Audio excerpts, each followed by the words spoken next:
ya, jadi panas. Kalau siang panas, kalau malam dingin. Maka dari itu bisa menyebabkan penyakit. Harus kita menjaga kesehatan dengan makan makanan yang bergizi dan istirahat yang cukup. Oh ya, kita pertama kali ya, pertemuan pertama tentang coding dan kecerdasan artifisial. Ini mata pelajaran baru yang akan kita pelajari selama di kelas 5 dan nanti di kelas 6. Sebelum kita lanjut, kalian pernah dengar istilah coding atau tidak? Coding, K-O-D-I-N-G. Dari kata apa saja? Kode. Nek kode tahu pernah dengar? Tahu. Apa itu kode? Isyarat. Apa lagi? Kode pos. Ya, bagus. Apa lagi? Sandi. Pernah dengar sandi? Kode itu instruksi untuk memberikan arahan kepada seseorang atau kalau dalam istilah komputernya apa? Robot bisa, komputer berpikir komputasional. Di sini Pak Anas memberikan contoh membuat jus mangga.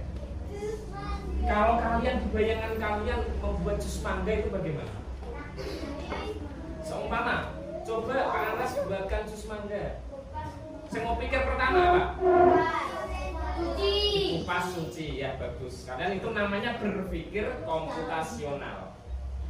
Nah itu ada caranya, Cak. Nah ini nanti kita lanjutkan. Kita berpikir komputasional. Apa itu? Menyelesaikan masalah secara sistematis dan sistematis itu runtut, urut, ya. Kalau logis itu masuk A. Tapi contoh dari contohkan Pak Anas. Padahal berapa langkah yang benar tadi? 3. Kalau 5 bagaimana? Kejauhan. Kalau di sini coba, kalau di sini meja nggak apa-apa. Coba kalau jurang, berarti kalau salah bahaya enggak? Makanya kalau kita menyelesaikan sesuatu itu harus sistematis dan logis supaya tujuan kita tercapai. Berpikir komputasional itu terdiri dari 4 bagian. Bisa dicatat ya nanti ya. 4 bagian. Yang pertama dekomposisi, kedua pengenalan pola, yang ketiga abstraksi, dan yang terakhir adalah algoritma atau hasil dari proses sebelumnya. Dekomposisi atau memecahkan masalah. Jadi Pak Anas tadi sudah ditanyakan bagaimana cara membuat jus mangga. Sekolah telat beberapa kali. Jadi dari itu kalian bisa belajar. Oh, bagaimana supaya tidak telat?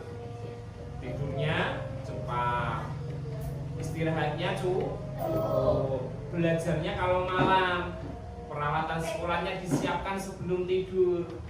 Jadi pagi-pagi tinggal tidak sibuk mencari peralatan sekolah, sehingga nanti berangkatnya bisa tepat waktu, tidak terlambat lagi.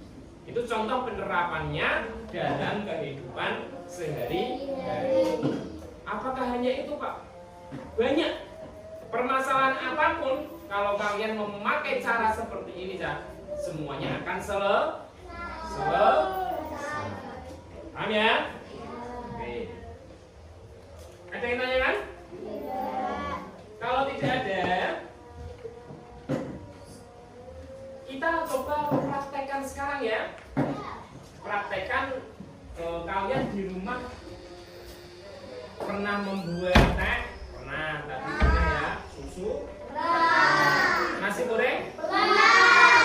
Kalau pernah, nanti coba kalian terapkan di sini, membuat langkah-langkahnya yang runtuh.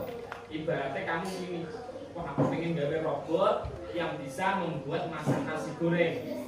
Berarti robotnya harus kamu perintah bagaimana? Langkahnya harus jelas. Ya, paham ya? Nanti kita sudah di kelompok ya. Pak Anas akan membagikan lembaran. Nanti kalian menyusun langkah demi langkah supaya bisa mencapai tujuannya. Nah, nanti ini sudah siapkan ya. Nanti dikerjakan.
Sudah semua ya?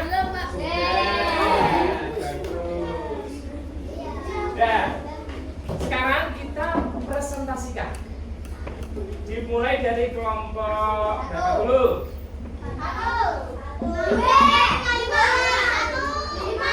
Lima. Sekarang tanggal berapa?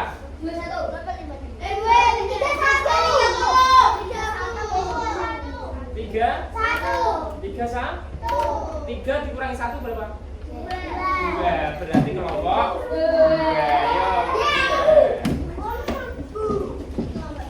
Kelompok dua. Ayo, siapa yang mewakili kelompok dua? Ya. Berdua benar Joki. Ayo. Nah, yang lain memperhatikan. Kelompok tiga, kelompok dua ya. Kelompok dua akan menyampaikan tentang cara membuat nasi goreng. Sini. Biar nggak kena sinarnya.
sudah runtut, sudah rinci untuk membuat nasi goreng dari langkah-langkah 10 langkah ya.